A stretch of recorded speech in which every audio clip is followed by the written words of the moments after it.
Hello everyone and welcome to the AOR GTE League on iRacing.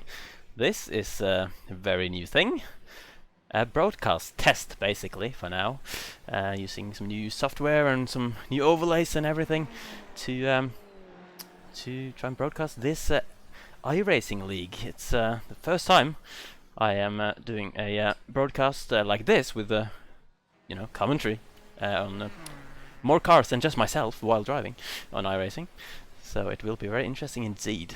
I am of course Fizzy, and joining me in the same sort of test and getting used to the camera controls and drive controls and overlay controls, it is Mr. King Kodiak. Good afternoon, ladies and gentlemen, mothers, fathers, daughters, sons, brothers, and sisters. Yes, this is indeed a very new venture. Seeing how well we do with in-house tools for the GTE League. For the race that you can see, this is Detroit Belle Isle, and currently we are in the qualifying sessions. Just under 7.5 minutes ago, Valtteri Alanda currently leads qualifying with a 1:24.145 in the Ferrari. Christoph Holstein, we all know him as Wycombe's 4 tenths down. Currently, just as I say that, he's just been dropped down by, I can't pronounce this correctly, Jamad Karoni. Karoni, yeah, indeed. Down into second. Yeah, just shy of 3 tenths between him and the pole spot. The two in the Ferrari. So Chris is in the pit at the moment. He's back out on circuit, or he was showing up as grey on my screen. Whilst watching Chris, someone's introduced himself to the wall. A lot of people seem, as they come out of turn 2, seems to introduce their car to the wall, and Chris has stopped. Okay, jumping back to the pits for him. Fourth is Dominic Gaidemeyer. I'm going to struggle with all. Yeah, there's a lot of interesting names all in of this. These. Vast majority of these names I am. Well, it's no racing commentary. That's long time ago. Indeed. Reed in 5th position. Oh, he's just pulling over his car. Just under 6 minutes remaining. He is 7 tenths down from the top. Stefan Hermann in 6th in the Porsche. Continues his charge then to try and get up towards the top. Stevie Chambers. We all know this man. He's 1.1 down from the pole spot. Yeah, there he is. In his Ferrari. Hopefully my skins are working. They appears a bit for me. I'm just going to double check with you, Fizzy, that he's in a primarily black with green and red. He is indeed. Oh, that livery is so good. I'm not going to lie. That is gorgeous livery. Absolutely good. Amazing. So he currently is in 8th with Alexandra. How do you say this? Godefroy? Godefroy, yeah, I guess. We'll run with that. Also Ferrari. So Ferrari is certainly ruling the roost, but there are Porsches towards the front. Oh, someone parked up on the side there. Philippe Gaillard has just jumped back to the pits in 9th position. Oh, there is a Ferrari facing the wall. It's one of the ones in the Force India skin. Oh, there's Ferraris in the Force India skin. Interesting. I haven't seen one of those yet. I think, obviously, we are jumping in. It's worth pointing out we're jumping into this league with the broadcast in round 5. So it's been 4 races already this season. 2 of which I have driven in myself, but my wheel is currently broken, which is why I'm available to do this broadcast test tonight. So joining me in the box. Indeed. So I've raced against some of these drivers, and others I have not raced against for various reasons, whether it be that I'm not having been on the grid when I've been there, or they've been too fast or too slow. Mostly too fast. But yeah, you can these see names I recognise. Yeah, there's obviously quite a few drivers also driving in some of the other AOR leagues. From other Evan, who's currently in 18th. I think his was the pink. Imagine Oh no, his wasn't. His is the yellow and black Ferrari car number 147. Yeah, he's technically my teammate, but he's soloing at that moment. Well, I don't have a wheel. Let's see. So running from the top, Christoph Holstein, of course, we recognise. Phil Reed, Stevie Chambers. Looking through, I might recognise these under different names. Of course, I may not know them under their real names. Yeah. I know some of these as gamer tags that are, of course, not used in iRacing. Evan, of course, recognise him. Oh my! Oh what wow, just he's happened just there? really hit one. Well, he was. I don't know. Evan being Evan, I think. Yeah, I think that is the best way to put it. Nick Domino 19th, Soren Kurtz in 20th, I recognise. Did I see? I did see Sarah Dove as well as another name I recognised from the aforementioned Ford. Sarah doesn't seem to have a time on the board yet. Oh, 3 drivers don't. Charlie Summers on the. Oh, it's just sitting away from the pit box there. Sarah Dove is indeed not actually out on track, and Sebastian Riesmuller has not got a time on the board yet either. Yeah, I'm gonna try and figure out how to go on board, so I guess I need to go with the roll bar camera here. Let's turn off the top 15 while we're on board, and just watch a bit of in-car action, as it's 2 minutes to go in the session. Who are you on board with? Currently on board with Holstein. In third in the session, trying to improve on that. He is 3.5 tenths of Alander's provisional pole time as it stands. Needs just 1/10 to move up to second place out of Caroni. I'm not too familiar with his track layout, to be honest. It's a very new track to iRacing. Most of the iRacing tracks I have driven a lot, but not this one. As Chris actually parks it there. So let's. His car in was not happy with how that lap was going, but is not wasting any time getting back underway again. Yeah, I've gone to Caroni, but he's backing off on this current lap. Alander has just gone back to the pits, so whoever I jumped at the moment, they just don't want to give me any action. Let's go to Gadameyer in fourth, as he's trying to improve, but he's in a bit of a gaggle, and he's also slowed down. And there's a blue team AOR car just sort of brushed the wall there. That must be Charlie Summers, I imagine. Actually, it is indeed. He needs the time. It's crucial. It's less than a minute to go, and he's crashed again. He's not going to get a time in this session. It's Charlie Summers. He has smashed it into both walls. Oh, that one. I think I'm not familiar with this track. I've never commentated on this particular circuit. So, yes, I don't know this one. I'll probably be getting some of the corner numbers wrong, as Sebastian Riesmuller does get a time on the board of 1:44.6. So, a fair amount of time to find. The track is very busy, but there's only 40 seconds left, so we'll not be improving. So, it looks like the grid is almost formed. A lot of people still out there, though. Yeah, a lot of cars on track. Trying to get a very last-minute effort in. You can see, of course, the gap to leader on the left side of the screen with the top 15. I'm gonna see, try to work this. Let's skip down. There we go. 16 is down as well. 20 seconds off is Wright Muller. I think he had a pretty problematic time there.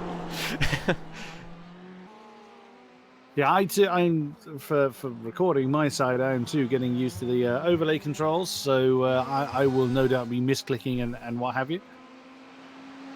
Oh, and oh dear, I was watching Christoph Holstein just starting another lap, and that was right behind him. There was another Porsche that bounced off the wall and rearranged the shape of the rear wing. These Porsches, they really scream. They really do, yeah.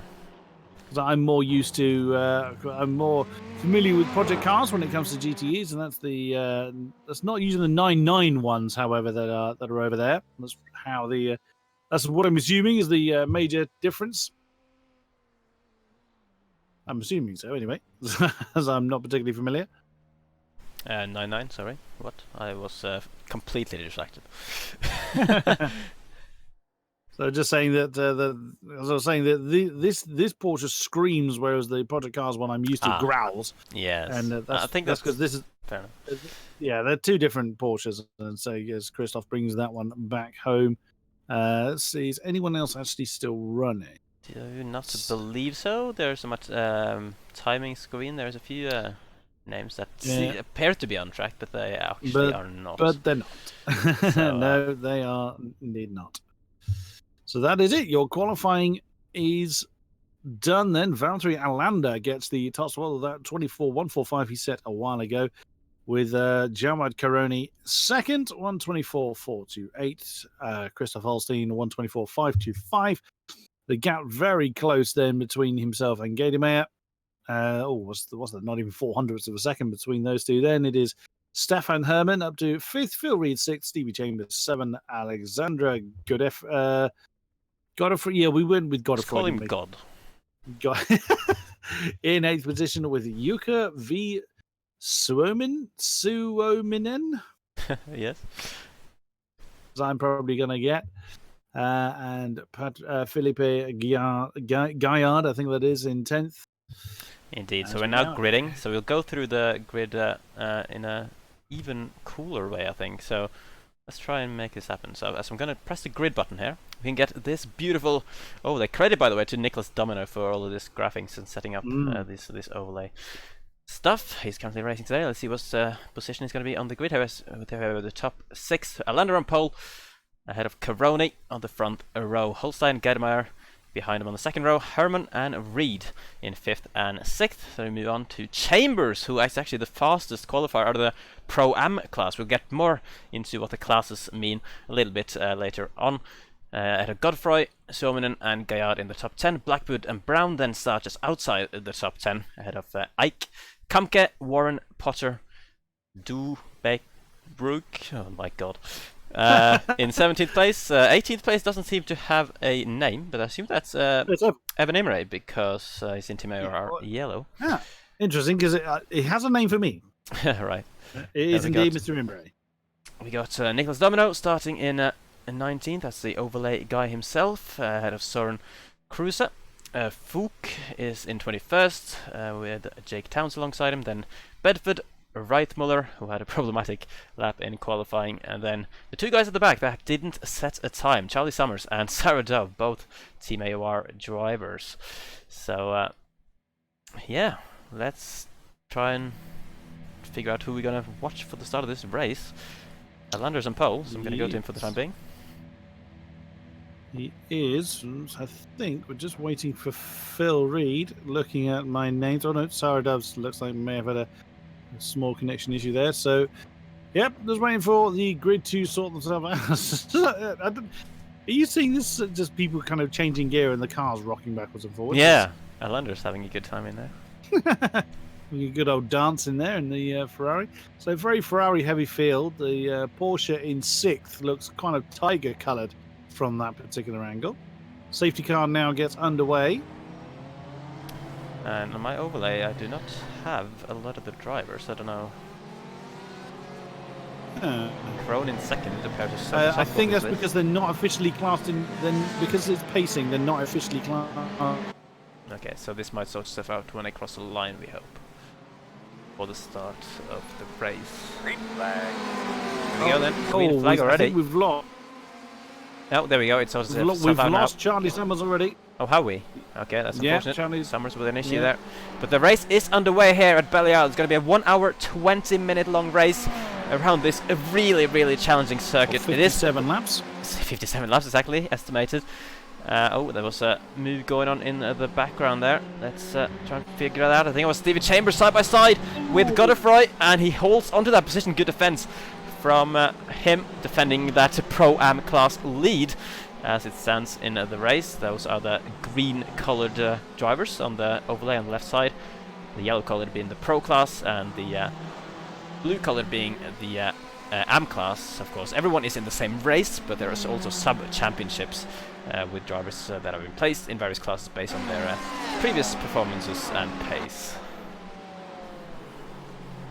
Charlie Summers' car is actually in the pits, so a big problem there, and he's doing that whole kind of dancing around thing we saw some of them do. Indeed. I don't seem to have a livery for the top 2 drivers. I don't know if it's the same for you, but they're black for me. So maybe I don't have the fully updated pack. I thought I did, but I probably don't.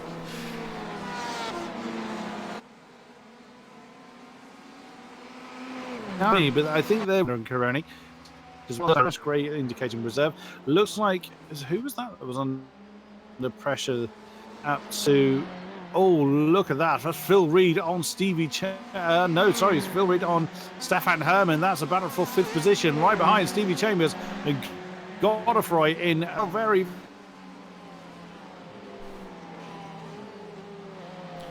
You're having a few issues with your Looking connection there, KK. Completely lost track. Wow. Wow. Yeah, your voice is cutting out and in for me, Chris. So just be aware. Yes, I'm getting a lot. It's probably having a bit. I would assume anyway. Yeah, hopefully it'll sort itself out. Because yeah, you've been lagging to me as well, Fizz. So it might just be this cool. Doesn't want to play properly. Yeah. Oh, Phil Reed has dropped the car there and is lost out to Stevie Chambers, who's coming through at the very top part of the track. Oh, that is bad for Phil. Ooh. He's gonna drop straight into the traffic behind, and there seemed to be quite a pace gap. It's sort of from behind the former top 6, and Reed has now dropped straight into it, and will have to overtake Chambers in order to be able to get it back on with his race and try and challenge the top 5, where his pace probably should have him. Oh wow, Fizz! I am disconnecting to you a lot, unfortunately, because I'm hearing half of every sentence you're saying. It's a bit of a shame. That's what I had before with you. So, man. Let's hope his disc got rather than us. I would assume so, because you would have seen a lot of lagging in race if it was yeah, exactly. The cars are a natural fine. Connection issue. Yeah. Which I'm certainly not seeing for my connection. We have lost a few cars, it seems. Charlie Summers we saw didn't get going. Chris Dubruck, I don't know quite how you say that, is I think also gone, along with Darren Potter. So we're already down to 23 cars, and Gaidemeyer on the back of Christoph Holstein. Then that's a battle for 3rd. Very, very close between the Ferrari and the Porsche. Christoph doing a brilliant job keeping in touch with the Porsche, having a look on the inside, but that door gets very much close. Holstein in the Porsche. They are coming through, I think. Yeah, so that's 7, 8, 9, and 10 and 11 that they're now coming through now. Exhibit section. Yep, that is indeed where they are. And Coroni staying in touch with this is.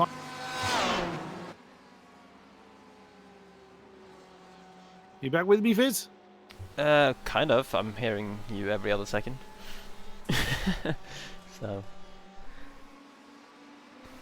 Well, we are watching this battle for 3rd then.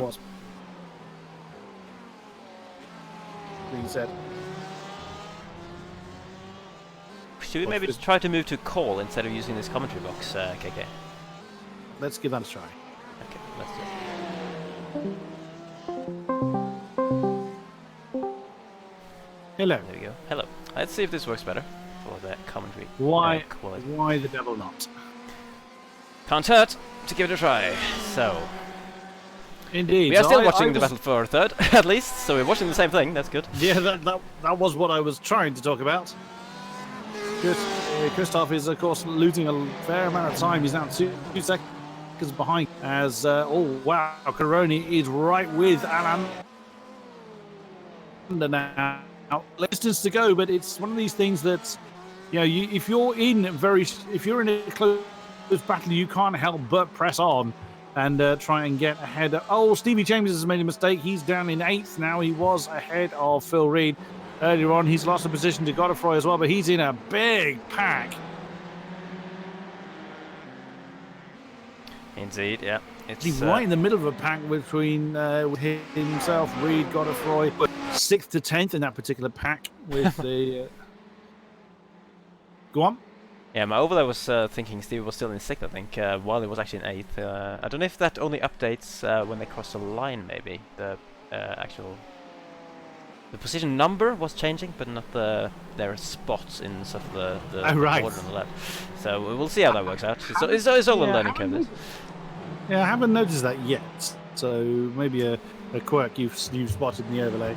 Yeah, but anyway, Steve is now showing as 8th place, which is good, and he's got Suominen just behind him. I'm going to jump back to that battle for 3rd, because there's 3 tenths between us. Looks like even less, to be honest, between Holstein and Gademeyer for that final podium spot. These guys battling, of course, while the top 2 are pulling away steadily. Caronia and Lander seemingly in a class of their own out in front, and Gademeyer was actually touching the wall slightly as he went through the previous corner.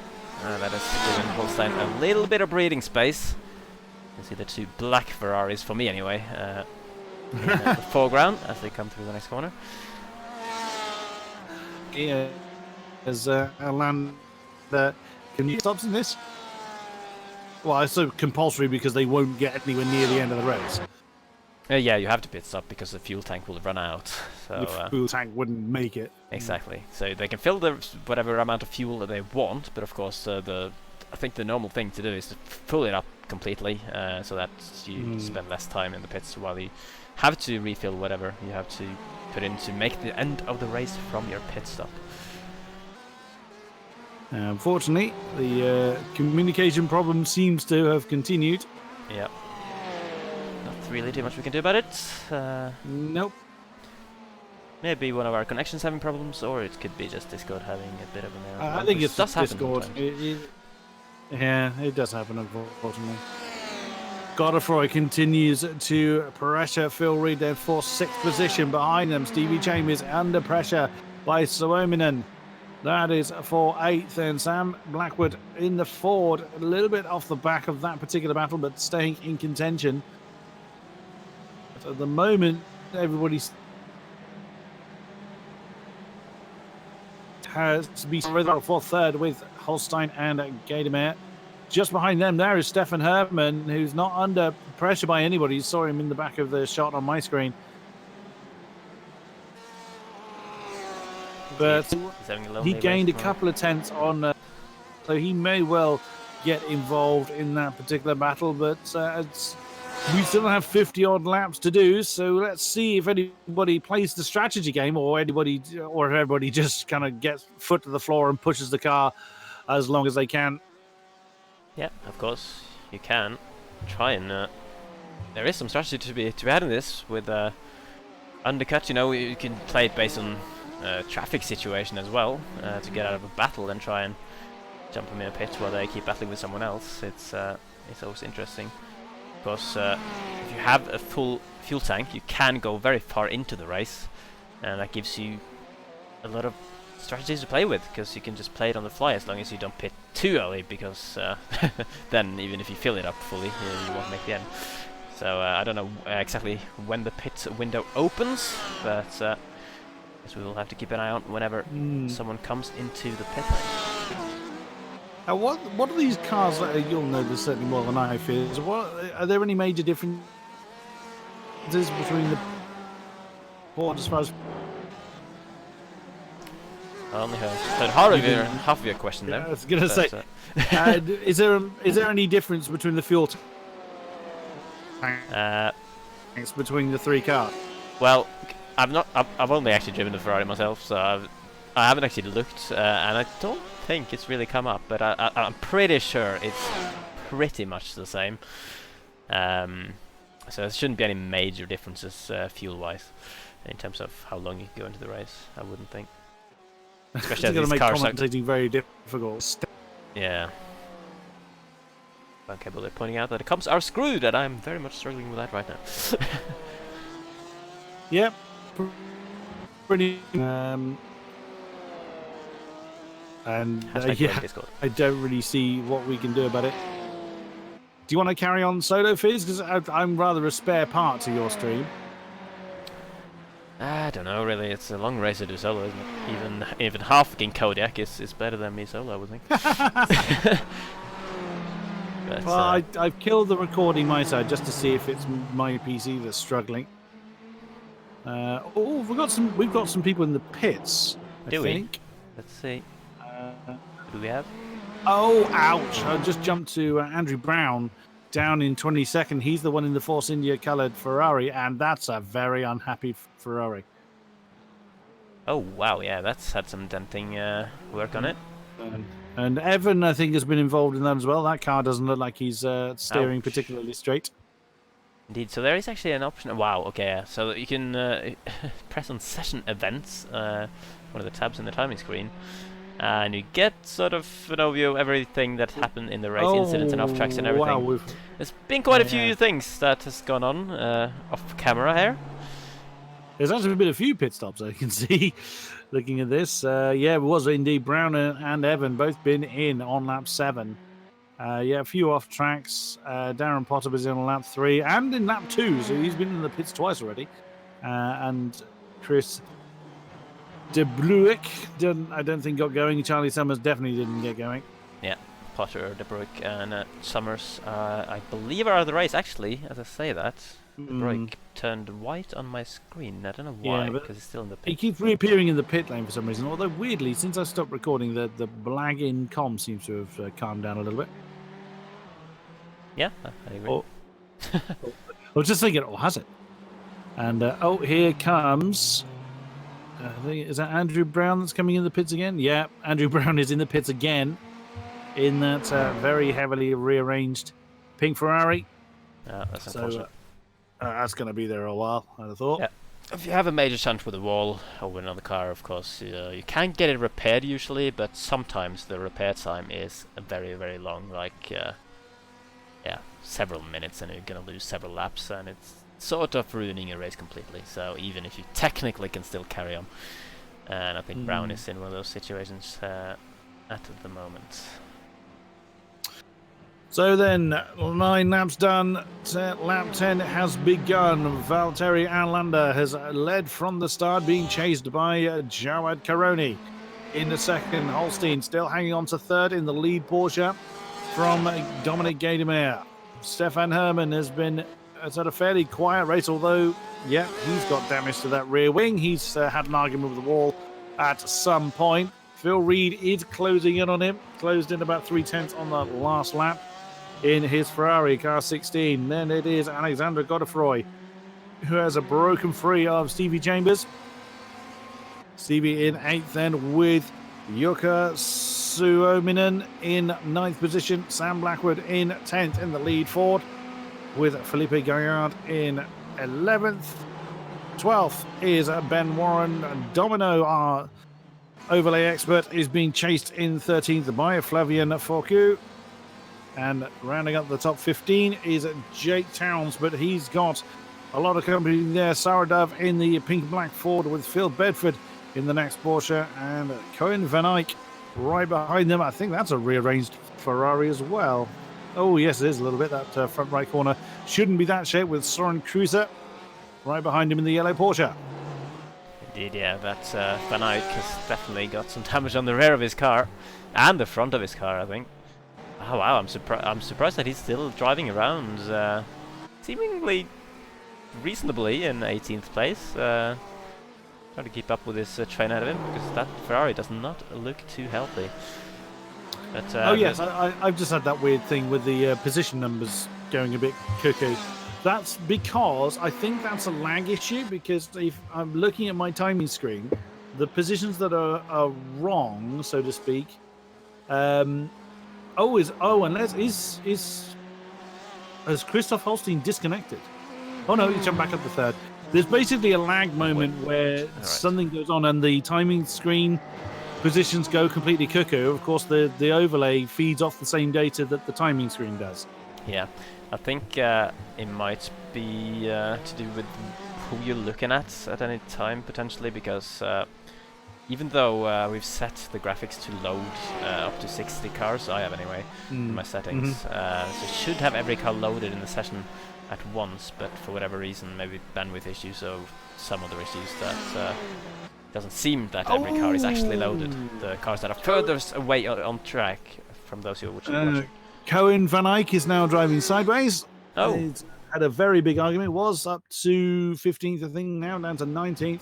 And he's going to have to limp that one home. That's exceedingly... that's... He could turn right really well. It looks like he's drifting. Oh, he's turning right into the left-hander even almost, but he managed to get it around. He just needs to get it back to the pits, and See if there's any chance that the repair time is small enough for him to be able to carry on in this race. De Bruyck is back on track. He's 8 laps down, but he's actually out on track. I think he actually started. We thought he disconnected, I think, or didn't start. But he'd been in the pit for an exceedingly long time. He's actually now on track. And, that'll be Van Eyck that he's just gone past. Also bouncing off the walls. So yeah, we gain one back. Indeed. Let's see. I'm going to put an overlay to show the gaps to the driver in front as Van Eyck is in the pits. You can see where the closest battles are. It's still very close between the top two in this race, Alander and Caroni. Both Ferraris within a second of each other. Very consistent driving by these guys so far. I have to say, Alander not putting a foot wrong, which means Caroni, even though he's on pace with him, is not really able to do anything to challenge too hard in terms of actually passing. He's certainly putting the pressure on. And I think on a track like this, if you put the pressure on, there's quite a high likelihood of a mistake happening. What's going on? Guy de Mater has just finally made his way past Holstein for third. All the pressure has finally paid off, and the Ferrari then slips through up into that third position out of turn 11. I think that happened. Also, I'm going to get a replay. This is the first time I'm testing this replay function, but here we go. Here's a replay of Guy de Mater trying to break on the outside. Oh, and he's forced Holstein into going a little bit deep there and done a beautiful, beautiful undercut, or a cutback, or whatever you want to call it, to take that third place position. Fantastic move there by Guy de Mater. And this, if we figure out how to use it, that was instant replay function I was using there, which worked pretty well as long as I was able to sort of know approximately how many seconds I had to go back. Nice. Compared to other games, you actually can go back and watch overtakes and incidents as long as you know how to find them. Yeah, that helps. Yep. Also, Valtteri Alander is the only man to get into the 24s. At some point, he's done a 24.998. Wow. No one else is anywhere close to the world. Caroni is the closest. He did a 25.2 at some point. Last time around, Alander did a 26.0, so he's really feeling the pressure from Caroni not wanting to let go of that lead Ferrari. It looks like Guy de Mater really starting to get into his stride. I wonder if Holstein has got... The car looks okay, so maybe he's just made a mistake at some point, or the setup maybe doesn't lend him to follow the next car in line too well. And Phil Reed has closed in on the back of what is now a damaged Tiger-like Porsche of Stefan Herrmann. So Phil Reed looking to move up into 5th position. Oh, that gets very close, bouncing off the apex there. Now coming through this infield section 7 through to 11. Oh, Phil Reed really does not want to give any space whatsoever to that Porsche. Wants a decent exit out of 11s, not a particularly long run down to 12, but this is where the track starts to get a bit wider. There is a Godefroy in the background. Oh, that is... It looks really close from the off-board. It's fairly close from the on-board as well from Phil Reed, but great effort then from Herrmann with the damage he's got in the car to keep a pretty decent pace in it. Yeah, definitely. I'm just going to stay on board with Phil Reed a little bit, actually, just to sort of give everyone a little feel for this really tight and bumpy track with a wall right next to it. Oh, and that is that Herrmann slowing down? And Reed goes blasting straight past him. Don't know why that has happened. Why Herrmann decided to. Did he have couldn't see him cut a corner. Of course, sometimes you can get the slowdown warning in this game where if you cut a corner, the game tells you to slow down. But I didn't see Herrmann off the track at any point, unless I'm blind, which I might be.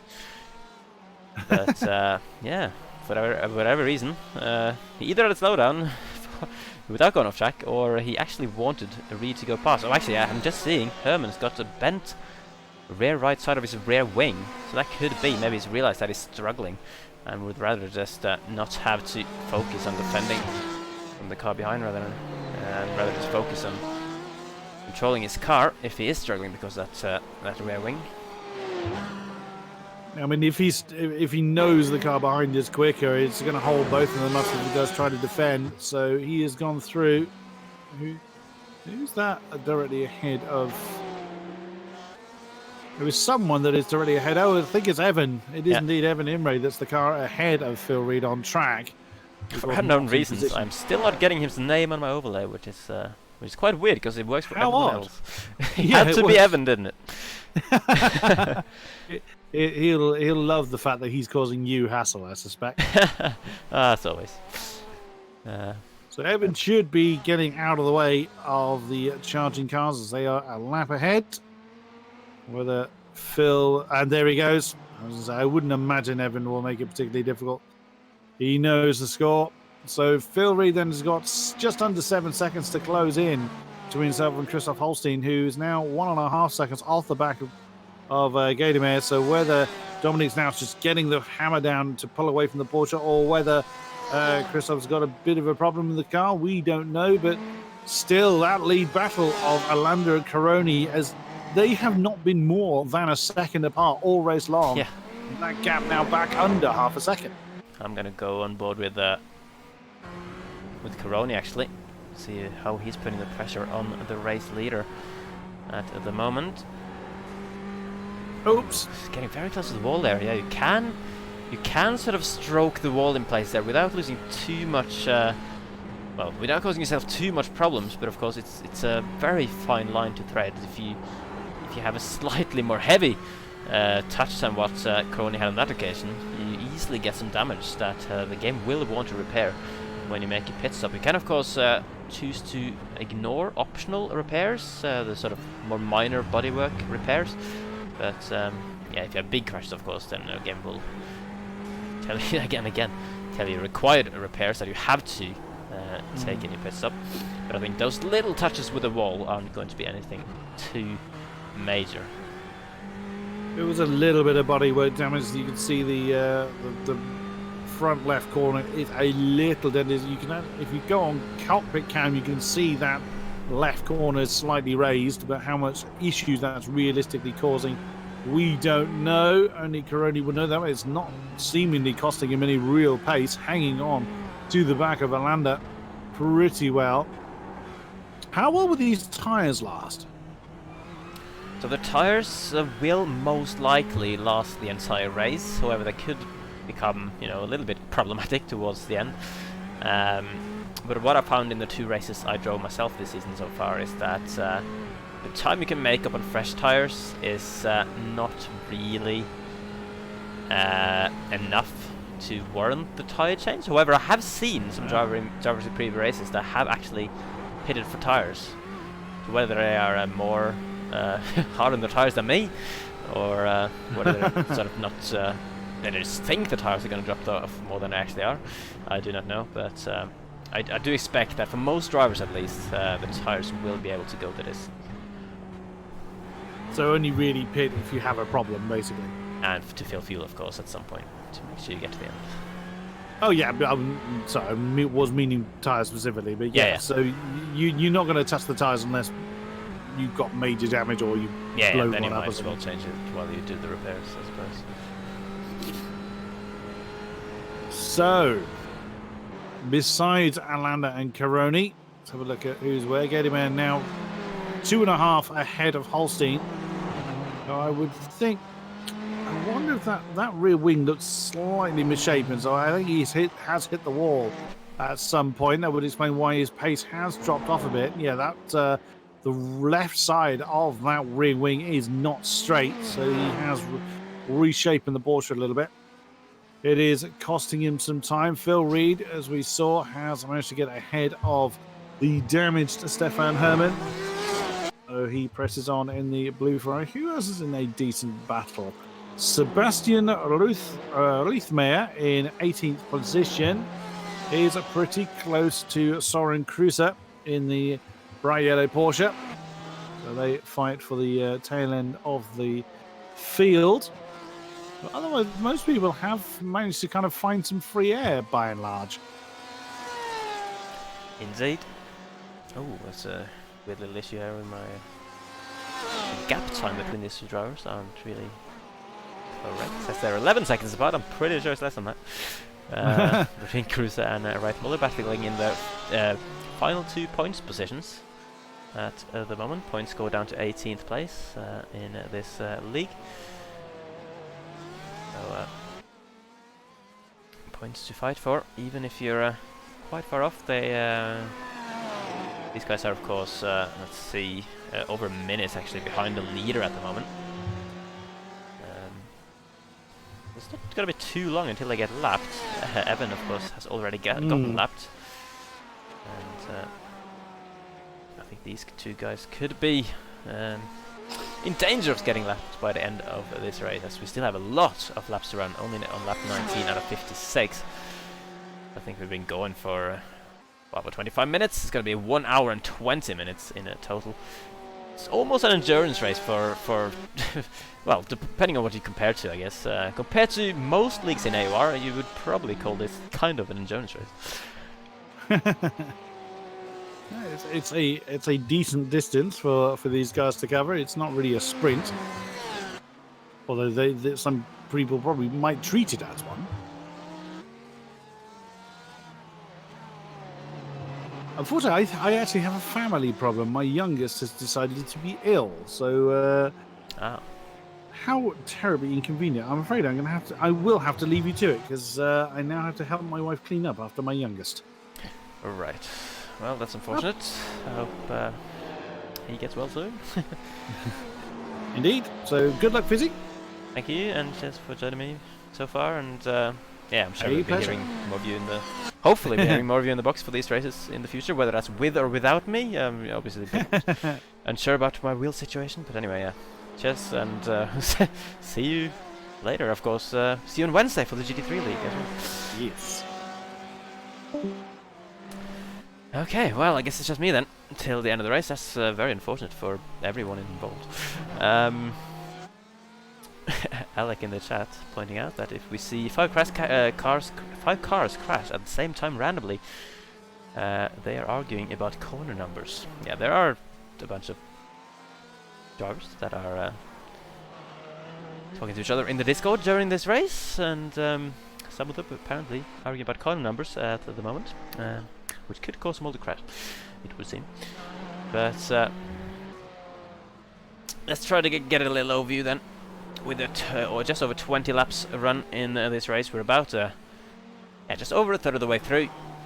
We still got a lander who's starting to pull away a little bit. He's nearly got Coroni over a second away from me now, which would be the first time in the race that the top 2 is more than a second apart. And there we go. The gap has just updated. 1 second. Lander has managed to pull now. It's taken him 21 laps, but he's finally pulled a second. Oh, never mind. It's back to 9/10 through the braking zone there for Coroni. He's certainly pushing hard to try and keep up with the race leader. Lander, of course, who he's only done 1 race this season so far. That was last week at Road Atlanta, but he won that race. So Lander is coming straight in this league and showing himself as a very, very strong driver. As we know, he is from other leagues as well, of course, in AOR. The current championship leader, actually, that is this man, Christoph Holstein, with the slightly bent rear wing, which is most likely the reason why he's dropping away from Geidemeyer.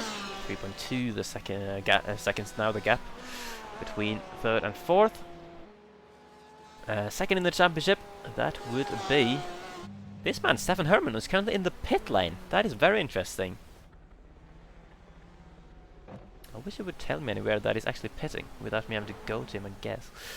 But it doesn't seem like it at the moment. Either way, you would hope for Herman's sake that this is a scheduled pit stop. However, let's see. It does look like he's had a bit of a problem there, doesn't it? Rearranged front and the right part of his rear wing as well. So I think Herman is in the pits to stay for a bit. That is some heavy repairs going on his car. He was, of course, running in 6th place. We already saw that he had the rear wing damage, but we didn't see he had the front damage until now. So Herman, 2nd place in the championship, that is quite crucial. That could mean that this man, Phil Reed, will take over 2nd in the championship, potentially. He was 15 points behind. If Herman doesn't score any points, as it looks like at the moment, as it's down in 19th, and still in the pits. Reed in 5th place would get more than 15 points, I'm pretty sure. He gets 35 for a win.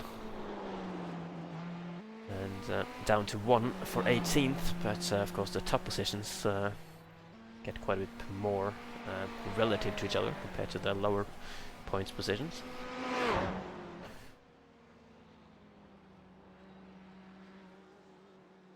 But he's quite lonely on the track at the moment. 8 seconds to the next car. Then this man, Godfrey, is 7.5 seconds behind Reed at the moment. Chambers still running solidly in 7th place. In that beautiful livery. So he is, yeah, of course, Godfrey is leading the Pro-Am class. The green drivers you can see in the overlay there. Chambers in 2nd, and Suominen very close behind, so this could potentially turn into battle. I think they've been pretty much like this for the whole race. Chambers not been any lower than 7th. Actually, yeah, well, he was 8th, I guess, before Herman pitted, but if you discount Herman, he's not been any lower than 7th.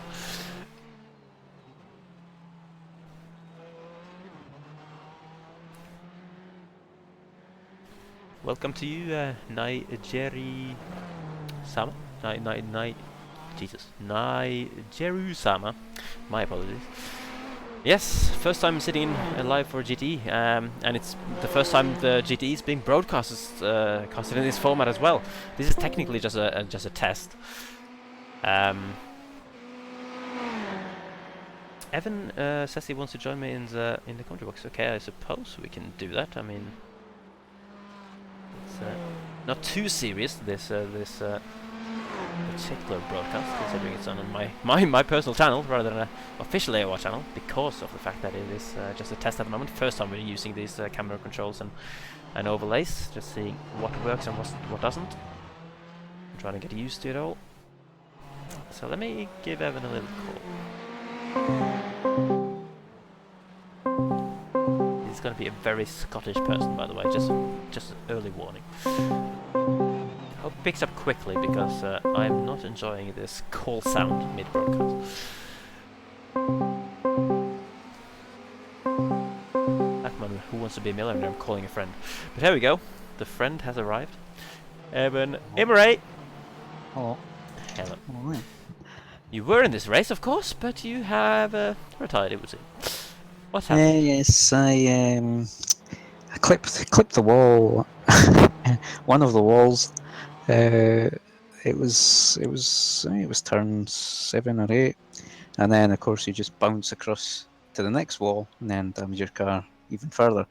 Yeah. So I did attempt to keep driving, but it got pretty worse. We kept hitting the wall, and race over really. Oh, yeah. That's a shame. That's what Belle Isle is, I guess. Just a wall and you're dead. You're currently watching your car. Well, I am anyway on the broadcast. So you can kind of see the problems. Good. So let's try and figure out where there are any battles to look at. I was kind of looking at Chambers and Suominen. It's kind of weird saying Chambers and not Stevie, but you know, trying to be professional here, saying the last names like in real life. All right. I thought you were going to say it's weird saying Chambers because he's this far up the grid. It's weird saying Chambers because he's still in the race right now. He's actually one of the only ones that have finished consistently this season in all 4 races. Yeah, he's practicing hard, and he's having one of his best seasons in the Ferrari. Yeah, 9th in the championship, only 3 points off 6th, and finished 10th, and 7th. God. He does like to sneak into the top 10 of his team, and I mean, he's doing the same at the moment in this race. Well, maybe he plans to drop 13 seconds back to 10th at the end, just to keep that run going. Yeah, you never know. Mm. Let's check in on Stefan Herman. No, it seems to be the day done for him. He's still in the pit lane. That's been several laps now for Herman. Didn't see exactly how it happened. Let's see if I can try and find... I've rated this very optimistic, but let's see. Session events. I would have to be very lucky to be able to find the right point here. Doesn't seem to be possible. I got Herman going into the pits, but I haven't got him actually doing anything before that. Oh. Mark. Yeah, of course. Yeah, you are not using his overlay and stuff, so you're seeing very different things than I. Yeah, well. I I'm got not this seeing lovely anything now. timing screen. I've got like an overview of all the drivers' positions and stuff, which is quite nice. Looks pretty nice. I No don't worries have about your anything, Japanese name, Nigeru-sama. We're happy to have you in the chat. Wait a minute. Something happened to Chambers. Did it? No, that Oh, was just my my timing's going a bit wonky. My game crashed, so maybe there's a... Really? So it's not only you crashing, it's the game as well. Wow. Let's look a bit further down the field. Jake Towns in 14th place. Got Phil Bedford for relatively close companies. That's on the timing screen. That well, he actually has Bedford has a recent problem because it did say it was 6 tenths behind, and suddenly it's 2.7 the gap between those two. So it could be that Bedford just made a little mistake. His car seems fine though, no damage. And Bedford as it stands, he's still running around in this Porsche inside of the point positions. We've only on for 4 points at the moment. Ooh, what is this? Reithmuller dies ahead of Phil Reed. I think he's been lapped there. Is Sebastian Reithmuller letting Phil Reed go through.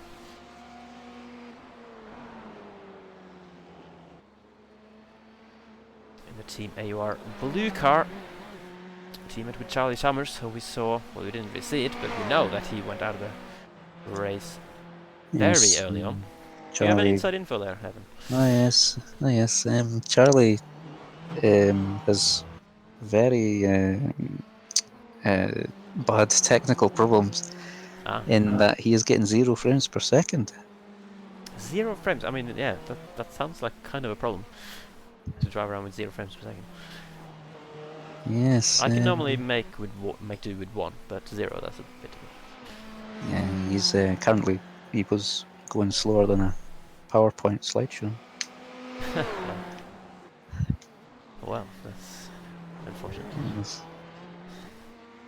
So Phil Reed, the only remaining Team AOR blue car. There are, of course, other Team AOR drivers. You can only have 2 drivers per team, though, so there are a few teams, of course. We are technically teammates in this league, in Team AOR Yellow. Oh yes. But one has crashed out of the race, and the other one doesn't have a wheel, so it's in the commentary box. So it's going well. It's gone really well, hasn't it? I mean, weren't we like second in the team championship? Yeah, we were, but that's gonna go out the window a little bit. yeah, Quite unfortunate. next year. Next year, indeed.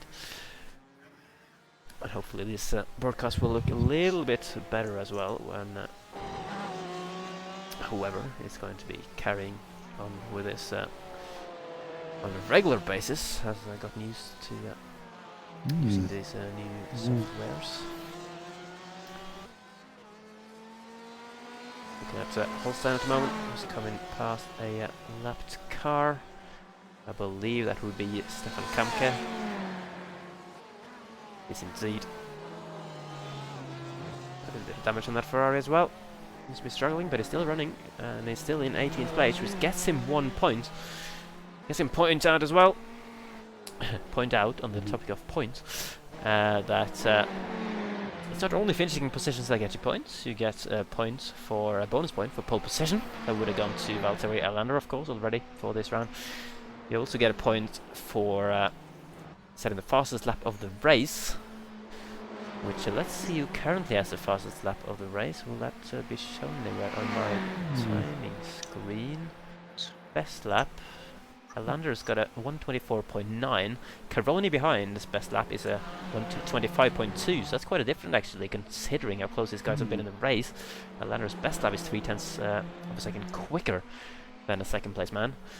And he is actually Alander, the only man who's been in the 24s in this race, with a 24.998. So he's currently on course for a second bonus point as well for the fastest lap.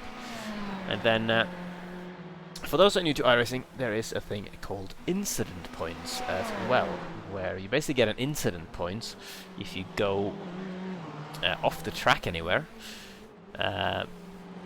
or if you touch the wall, or if you have an incident with another driver. Then you can get up to 4 incident points at once if it's a big crash.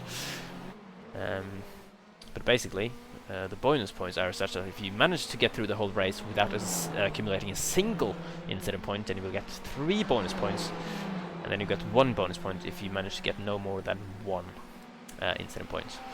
However, on the other end of the scale, if you manage to somehow rack up 20 incident points throughout the race, then you will get disqualified on the spot. So you do not want to do that. And speaking of Charlie Summers again, from what I can see on the settings, he has been disqualified from the past 2 races. So it can happen. Yes, he was. And Charlie has thrown away a couple of good results in those 2 races by simply just getting so many off tracks that he just throws all the points away. In an attempt to gain more time by tactically going off the track. But That's it. yeah. Well, it certainly doesn't seem to have paid off for him at the moment. Nico's getting well under. very close. Oh, Caroni, yeah. Oh, Soman and Chambers are close, and Caroni and Alander for the lead as well are getting closer than ever. Only less than a car with at the moment. You can keep an eye on Chambers and Soman. Yeah. And I will actually jump on board a little bit. Let's just get a cockpit view from the seat of Javad Caroni as it chases down Alander and trying to put a pressure on. He's still not really been able to challenge properly in terms of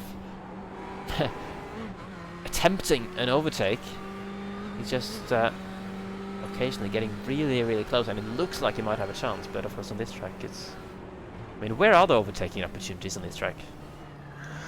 If you get a good run into turn 3, possibly, and maybe onto the back straight. Really need to get everything perfect, and even need the guy in front to make a mistake for you to even have half a chance of making a move around here. Yeah, I mean, only on to the straight too long. It's also super, super tight, and of course you can't really push the track limits as well while attempting a move. Then you'll hit a wall. So the 2 leaders actually coming up to a back marker at the moment. I'm not 100% sure who that is, but let's see if they will be able to navigate that without problems. There is a rule in this league that if you are getting lapped, you have to get out of the way once a faster car is less than a second behind it, and well, that back marker has chosen to do that by going into the pit lane and not having to deal with it. So could be a smart strategy. Yeah, Gaillard there in the pits from 10th, 11th. It was only a 2-second gap between him and Blackwood at the time. They're still on the track for me. Just ahead of Yeah, he's just pit. it's Jake Towns who went into the pits actually. Mm.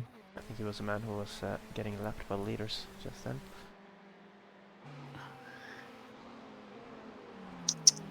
Who is that ahead of? Oh, there's some more lapping on. There's third place Gatemeyer going past Gaillard. Actually, that is Domino then. It's only the top 12 at the moment that haven't actually been lapped in this race. Of course, the leaders still have to pit.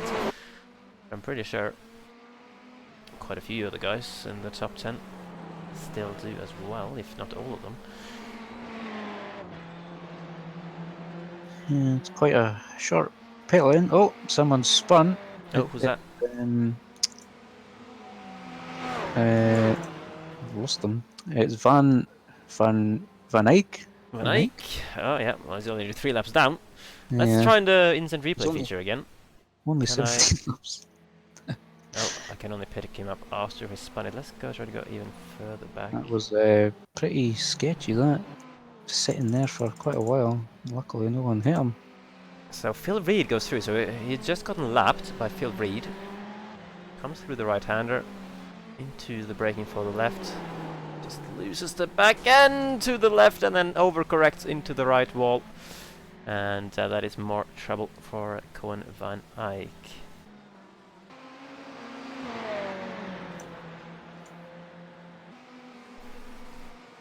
Then let's jump on with the blimp camera for a little bit. As you can see, Coroni closing up a lot in the braking zone through this very tight and twisted section. Let's try and figure out where on track they are. I'm not too familiar with this layout, but I think they're now going through turn 11. So it's a very tight section from turn 7 to turn 11. Then they're coming on to a faster part of the track towards turn 12, which is a medium speed right-hander into pretty fast right-hander of turn 13. Then 14, which I assume is flat. You might be able to confirm, yes. Just before, yeah, that's just part of the straight, technically. Well, it's technically turn 14, but practically it's just a kink before the finish line. Oh, well, the very last kink before the finish line. Yeah, the very last one. Yeah, that's flat. The one before that, you have to lift a little bit, otherwise you're going to understeer into the outside wall. Let's see. So coming through now, turn 5, I believe. 90-degree right for turn 6. Onto what looks from a track map like the longest straight on the circuit. Run from 6 to 7. Then you come back into that really tight section again through turn 7, and then it's a bit wiggly straight into turn 8. Sort of braking while turning there as well, it looks like. And then back to the left for double apex of turn 9 and 10. Heavy braking for turn 11. And we have been around a whole lap from the blimp.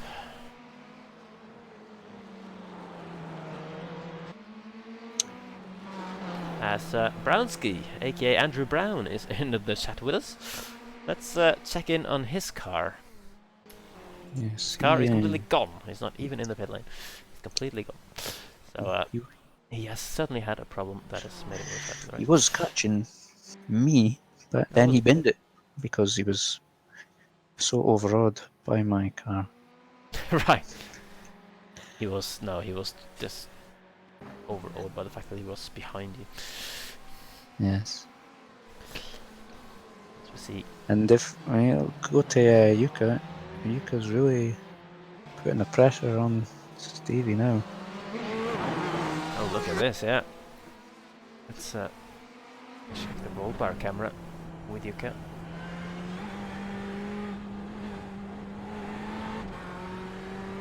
Trying to put the pressure on Chambers for 7th place in the race and 2nd place in the Pro-Am class. Chambers, though, has just been really consistent.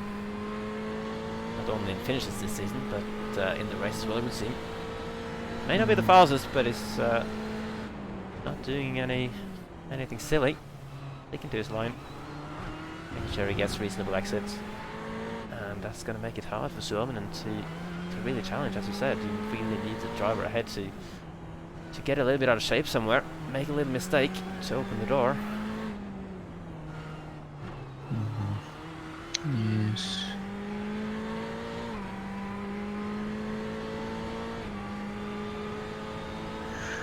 So, on lap 37 out of 56, we got just under 20 laps to go in the race.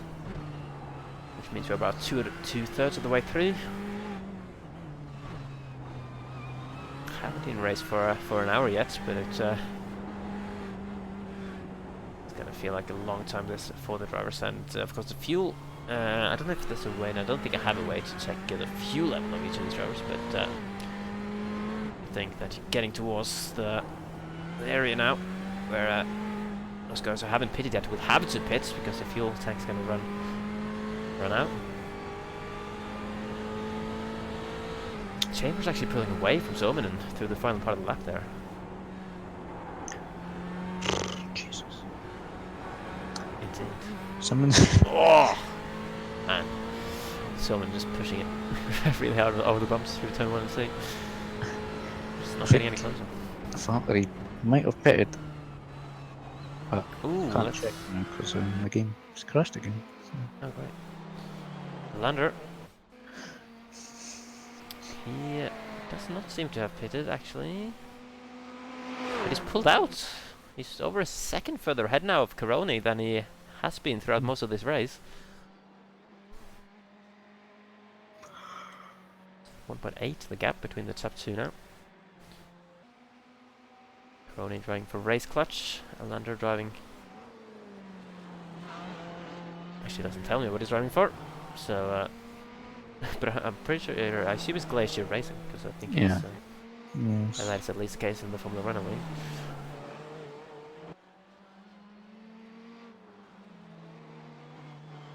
It's looking set for a second win, 2 wins out of 2, if you can hold on to this position. And even though he missed the first few races, I mean, if he carries on like this, it could then turn into a championship challenger, regardless. Especially, of course, because there is 2 drop weeks in this championship. So, for every driver at the end of the season, the points scored for the 2 worst performing races will not count. So essentially, it's only the 10 best rounds of each driver that will count towards the championship.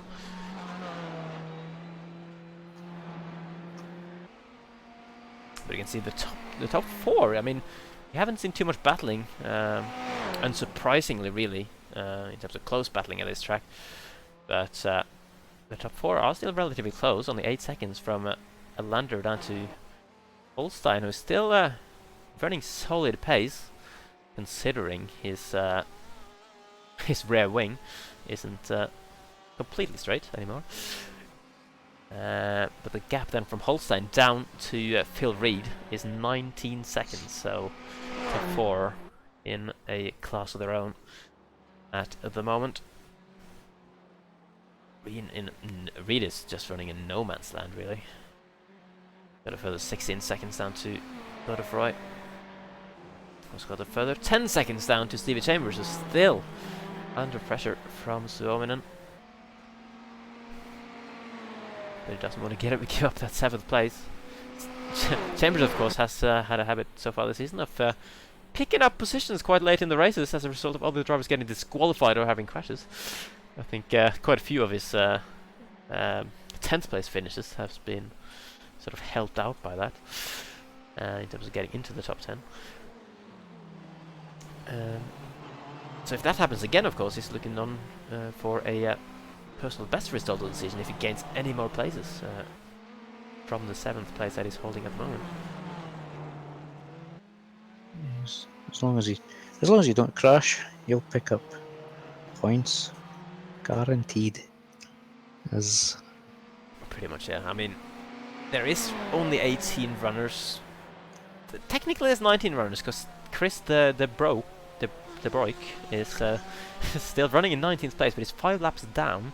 Is that going to get him within... well, he's certainly going to get him within 75% of race distance. Yeah, it's... well... So like, technically this guy can finish and not score points, but he's the only one as it stands, and he's had quite a bit of problems in this race. You can see his car is still very damaged, and he's 5 laps down. But fair play to him, at least, for staying in there and continuing to lap around. We always like to see as many cars on track as possible, even if they're 5 laps down. yeah, if someone crashes out, then if he keeps going, he'll end up scoring half a point. Yep, half a point for getting to the end between 75 and 90% of the race distance. If 90% would be to have... Actually, he might be 90% actually better than this. Could he? Yeah, Laps, yeah. 50 laps is 90%, I think. Yeah, so if you're 5 laps down, you would be... you would actually be within 90%. However, if it drops to 6 laps down, then that would no longer be the case. Yeah. Might still make it. No.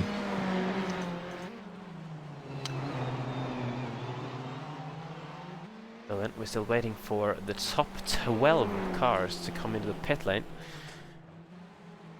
Gaillard in 13th is the lead car out of those that pitted, but he's already lapped down. Oh, that's a jump to him as well. He's blinking at Nicholas Domino, so they're having a bit of a battle. I'm going to try and figure out what happened there. Let's get an instant replay. Let's go even further back even. Looked like... why would Gaillard be blinking his lights at Domino? Coming down the straight, let's have a look, this is a replay. He's looking for the inside line, he's braking very late! Oh! He managed to back out in time, and I think Domino's not done anything wrong there. He's left him the right amount of room to defend the position. That is good defense, and a very optimistic dive from Gaillard, to be honest. Oh, and Gaillard is still flashing his lights. He's feeling like Domino is holding him up, clearly. But he's completely entitled to do so, even though Gaillard has pitted, and considering the race overall, you can say he's ahead of Domino. But this battle is for position, as Domino's actually moved up to 11th place because Suominen, I believe. Oh no, that's my lap timing screen. Thought that Suominen had gone into the pits or something, just dropped him down, but he is still running in 8th. So yeah, still the battle for 12th place. Domino, who has not been in through the pits yet, against Gaillard, who is trying to get held up as little as possible. This could be a move here now. Gaillard moves to the inside line into the braking zone. Will he be late enough on the brake this time? Yeah, I think Domino is not really going to fight that too much once Gaillard was able to get properly alongside, and that is a move for position. Gaillard taking that from Domino.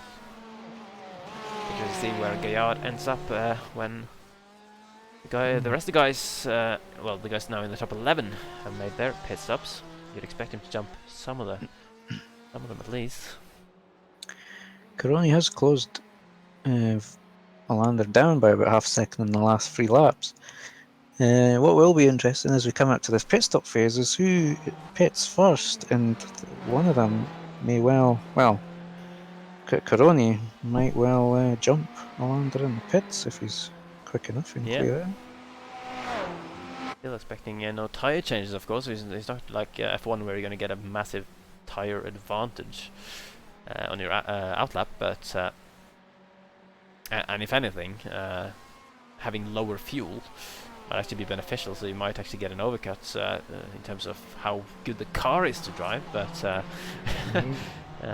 you never know. At least he'll be able to have a lap, hopefully for him in clean air if he was to pit early, and try and push as hard as he can without staring at the back of a lander. But yeah, I think it could well come down to who nails the pit entry and the pit exit as well. And just having calculated the right amount of fuel. If you add a little bit more fuel than the other guy, that could be enough to tee yourself behind when you're this close. It's quite a short run. The cones, the yellow cones are quite close when you come out from the first kink. So it's quite a short run to the cones. And it's a short pit lane. But yeah.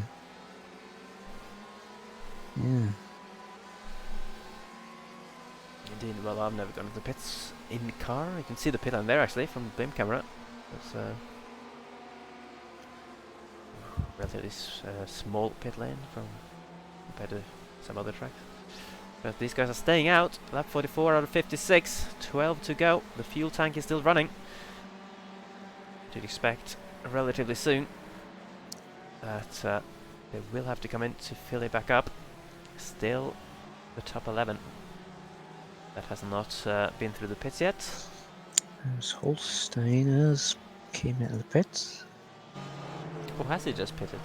He was there he very is, yeah. close to Giedemeyer before he pitted. Yeah, he's not taking any repairs on his rear wing. Just clearly decided that that was going to cost him too much time that he doesn't have. Especially with this short time remaining in the race. He's actually come out just behind Phil Reed, who has not pitted yet. So he's only dropped one place as Holstein from going through the pit lane. He's dropped from 4th to 5th. Let's see if Reed will be kind to him and not hold him up. We know Reed is a very fast guy, of course, driving on his pad, but in this race so far, he's not quite at the pace of the top 4. But, well, Holstein getting a bit of slipstream down this straight, but it doesn't look like Reed is going to get out of the way for him. No, they're on different teams.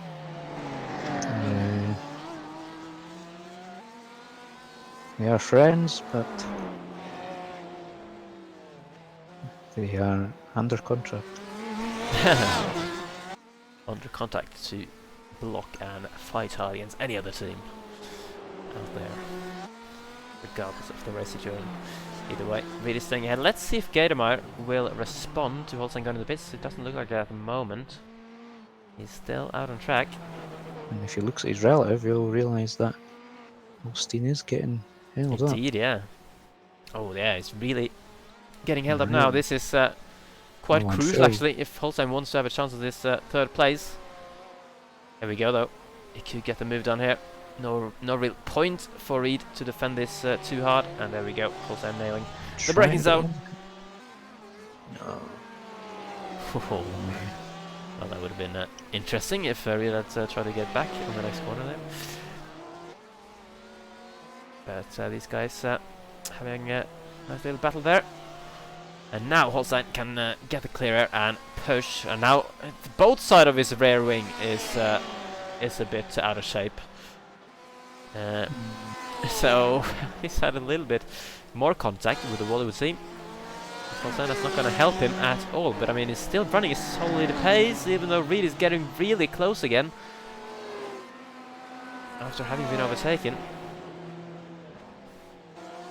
As actually, yeah, Alander, the race leader, has been into the pits, and he's stopping on his box right now, getting lifted up. Does that mean he's taking a tyre change? Or potentially getting a little bit of damage repairs? He shouldn't have been lifted. No, this is usually... He's getting tyres. Ooh, is this a strategic mistake? Potentially, because we haven't really seen tyre changes work out too well in the league so far. He's maybe forgotten to untick his tyres, so that they do get changed. Let's see, this is crucial for the race as he comes back out. That was a long pit stop. He might have taken just 2 tyres, either the fronts or the rears. He may have just taken the rears, but he's slowing down. Oh, Alander! Oh, he's had a problem. Has he not had fuel added? He's towed back to the pit lane. Oh no! And Alander is out of the race. Huge drama, whatever happened there. Maybe he accidentally added tyres and not fuel to his car when it should have been the other way around. Oh dear. Man, that is a shocking development. Alander, who has been leading the race all the way through, took pole position. He's still going to keep the bonus point for pole position, but it doesn't look like he's going to get any more points than that, as Coroni now does respond to Alander by coming into the pits, but that's not really It's not going to be a necessary response because the lander is out. Yeah, and Caroni looks set to win the race now. Kiedemeyer takes the lead for now. He's yet to pit. Indeed, Gedimer is going to have at least a lap in the sun, as it were, as the race leader here at Belle Isle. Let's give Caroni way faster pit stop than what we saw Lander have, of course. He's out on the track. Oh man, that is getting for a Lander. Whatever has happened there. Whether that is self-inflicted strategic errors on the settings or whether he's had an issue, but it looked like he was running normally until he stopped in his box, got lifted up, and then went back out and clearly figured out that they had a problem. And I can only assume that it was due to a lack of fuel having been added. But now we are watching Chambers and Suominen from what would be 6th and 7th now instead of 7th and 8th. Both getting a position from Lander's retirement. Both coming in the pits at the same time. Who will get out first? It looks like Chambers. Oh, as Blackwood goes through past him, but he has not been through the pits yet. Suominen comes out as well, but Chambers potentially has gained a few tenths through the pit lanes, and no mistakes from either of these guys. Oh dear. They will remain. Big time. Who's getting held up? Phil Reid get held up by Gaillard there for a series of corners and has lost another second to Holstein. But he's coming to the pits anyway. Yeah, Phil Reid is pit. I think that he doesn't really have. I mean, there's not going to be too much drama from having done that. Been held up because he was kind of on his own anyway. What is dramatic though for the race is that Gadamer has been through the pits from the lead, and Holstein, despite having been fighting with Reid for a lap, has managed to jump him in the pit stops. Gadamer now about a second, bit over a second behind Holstein, so actually the right part of Holstein's wing has straightened itself out again. However, the left side is still pointing up to the skies. But despite that, he has managed to find enough pace on his outlaps since the stop to get ahead of Gadamer. Both Chambers and Yuka pitted at the same time, and Chambers has benefited from that, or he's got a bit more breathing room after the pit stop, but they're still within a couple of seconds. Certainly. Could still be a battle by the end of this, but we've seen Suominen follow Chambers for a lot of this race without really having had the chance, because Stevie hasn't allowed him to have a chance to really go for a move. Chambers' consistency paying off in this race, and pretty solid pace as well. Not quite at the compared to the top guys, but certainly compared to a lot of the drivers in this field. He's running at running solid times. Best lap of 126.3, which is actually 0.4 of a second quicker than Suominen's best lap, 126.7 for him. The best lap in the race so far is still a Lander, who had that at 124.998. But out of the guys still running in the race, it is Caroni with it 125.2.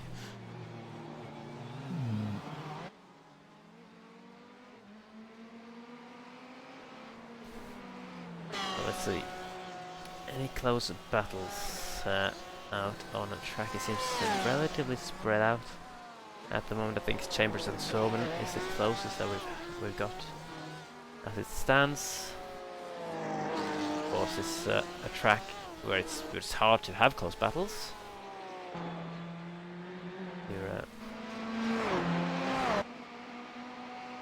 Yeah, I mean, yeah, I think you've driven it, of course. I think it's probably fair to say that you're fighting the track more than you're fighting the other drivers around it. Yeah. As I said earlier, if you stay on the track, you'll score points, but that is a difficult task in itself. Then you've got to worry about everybody else around you. It's the American version of Monaco. Though there is no Indulation, what's the word? Bad at English. No change in height. As Undulation, yes, Indulation, yeah. something like it's that. not the word. Jake Towns has smashed the wall. Oh, really? That was Recently. the second to last corner. Let's jump back and see if we can find that. The instant replay as he comes across the line to start that particular lap. Coming through the first few corners. Still can't see any wall smashing. Second to last. Of course. Let's jump back in for.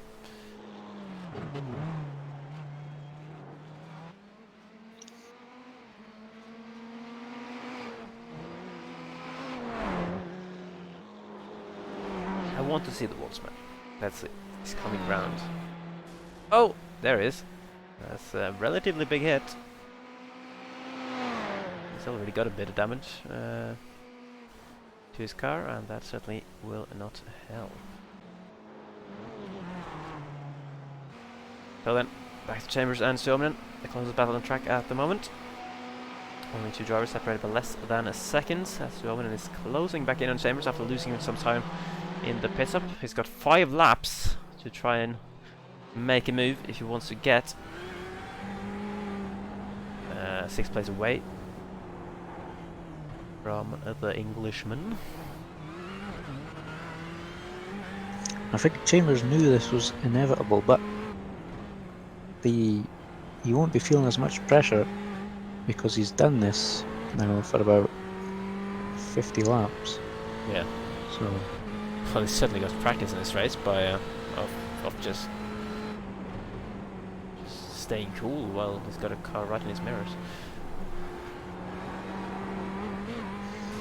Ooh, that is Suominen getting very close to the wall, and I did see actually the part of his bonnet on the right side did actually move up slightly.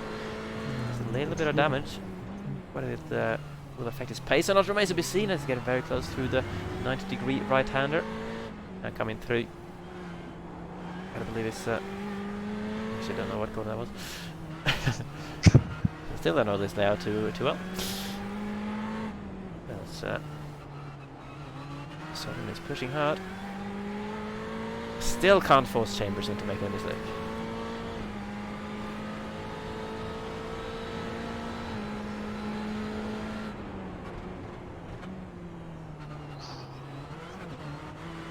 Some of this curb seems quite lethal as well.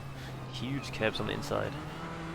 in these cars, they're not too bad, but in a single seater, they are Yeah, I can imagine. definitely. Looks like front wing death curbs to me. The front bumpers on the GTEs, of course, a little bit more sturdy. Oh, and again understep from Suominen as he tags the wall a little bit again on the other side this time. And it's just like earlier in the race when I was riding on board with him, he seems to drop time to Chambers in the final part of the lap. And let's see if he will gain it back now in the first part, where we saw him get really close in the previous one. On the last lap, he was really close onto the back straight, but because Stevie was on the power first, and then just gets that little gap that prevents Yuka getting any sort of run. Alander is in the stream chat. Sees Weimar. Can you tell us what happened? Because you say you didn't have any problems, but certainly there must have been a problem as to why you were typing the race. Maybe real life happened. You never know. My guess was that you accidentally didn't add fuel to your car. Whether that's correct or not, be good to know. Just changed tires and didn't mean to do that. So, yeah, exactly. So, do you mean you only changed the tires and didn't change the fuel? Because it's kind of what we assumed had happened. So it's very unfortunate. Kind of an easy thing to do. If you, I mean, I usually set the fuel and tire strategy while I'm gridding before the race starts, just to make sure that I don't have to do it while driving, because then you can easily mess stuff up and forget to do it before you go into the pit lane.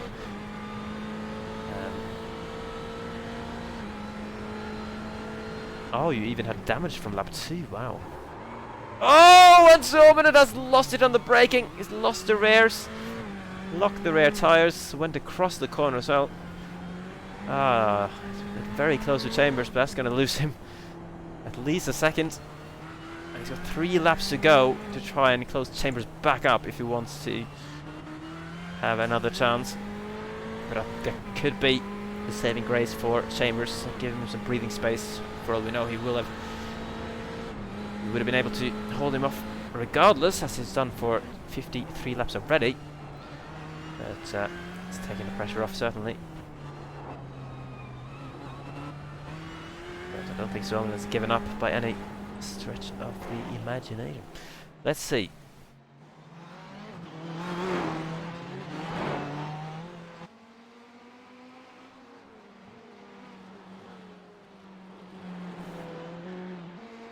Let's check in on the race leader then. Javad Karoni inherited the lead after Alander retired from the race. Wait.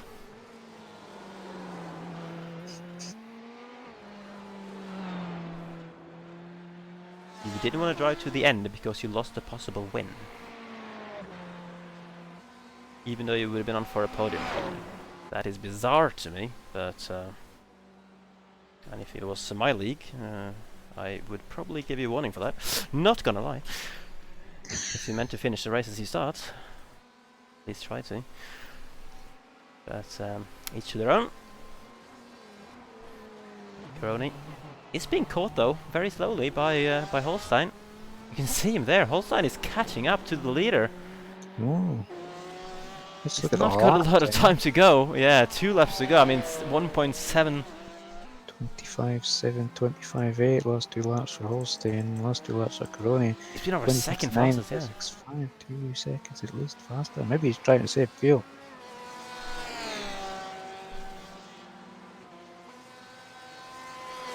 Well, yes, for Alander, only thing that matters is winning the race and not get points for the championship. I'm sorry if I sound sort of sarcastic by saying that, but I mean, it's completely bizarre for me. Someone who doesn't get to fight for wins at all usually. I just fight for every position I can get, like most riders in this field. So to throw away a podium just because you can't win, that is actually bizarre in my opinion.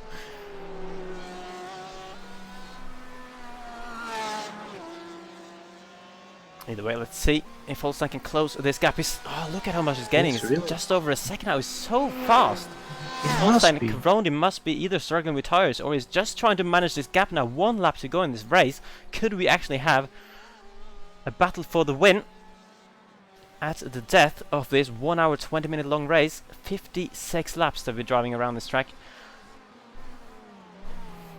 And Holstein is rapidly closing in. Oh, Karoni is on the grass there as well.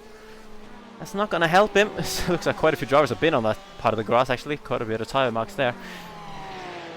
We are on the final lap. Only half a lap to go. Holstein is within striking range of Karoni. Half a second behind. Will he find a way through? I mean, it's so hard to pass on this track. You've barely seen any overtakes all race long. In terms of that hasn't been caused by just drivers making mistakes. But Holstein only has a few corners to do it. He's closing every corner he goes through. But there isn't really a great overtaking opportunity. Look at this, how much he's gaining through the double left-hander. Very close behind through the right as well. He must be really close on fuel. He might just sputter as he comes up to the line. Let's see, only 2 relatively fast corners to go. Holstein needs to get a huge slipstream here if he wants to have a chance. Here we go into the final straight. I don't think he will have it, and he's weaving. He's realized that Karoni just has enough to hold on, even though Holstein's pace was so good towards the end of the race. Karoni comes across to hold on to get the win of the race, and that would be, I'm pretty sure, his first win of the season. Yeah, he hasn't even been in the top 10 previously. He's started his third start. He's at 11th place and a disqualification, and now he comes in with a race win. And you can see several of the lapped cars having finished the race as well behind the top 6, I believe. The only ones who weren't lapped, as Chambers is now up to 5th place. Guy Gademeyer has come across in third, a final spot on the podium. Godefroy is in 4th. Actually, no. It should be Phil Reed, I believe, in 4th. Screen issue. Time screen issue there as well, yeah. So Godefroy, yeah. So I think Godefroy is meant to be 5th. Chambers still in 6th. And still got a bit of the lap to go to hold on from Suominen. But Suominen is nowhere near as close as he has been at various stages throughout this race. And Chambers has not put a foot wrong since the lights went out. So he will come across through the final corner, across the line to get 6th place ahead of Suominen in 7th. Solid points for those guys. And then everyone from 8th lap down has actually been lapped. It's one of those tracks where the gaps, I think, is a bit a bit more between each driver than on quite a few other tracks that are easier. Yeah. But either way, 16 finishers. Then in the end, we had a few more DNFs that we didn't really pick up on. So Stefan Kamke in 16th, the final car to finish the race and score points. He'll get 3 points for his efforts. Cruiser in 15th. Reitmuller gets some points in 14th. Nicholas Domino, the man we have to credit for this overlay. Of course, still a little bit work in progress, but it's certainly, from a graphics point of view, looking very nice indeed. He finishes in 13th position. Jake Towns in 12th. Flavien Fouquet in 11th place. Then the top 10 was Gaillard, who we saw make an overtake on Domino earlier in the race after he had pitted. He didn't get many more places, but he did get up into the top 10. Blackwood has already gone back to the pits. He will finish in 9th. Warren in 8th place, of course, and we have already seen the top 7. Cavroni, Holstein and Gademeyer, your podium for this race. I don't think I have a way to show the results on screen any other way than the bit of graphics on the left side you're seeing now. So we'll have to stick to that. Any comments, Evan, you have to make from this race at Belle Isle? Well done to all the drivers that didn't hit the wall. Although I think everybody did at some point.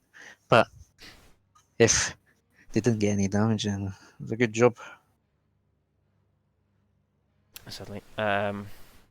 It was an interesting race. Not as much battles as we're used to seeing, but that is just the nature of this track.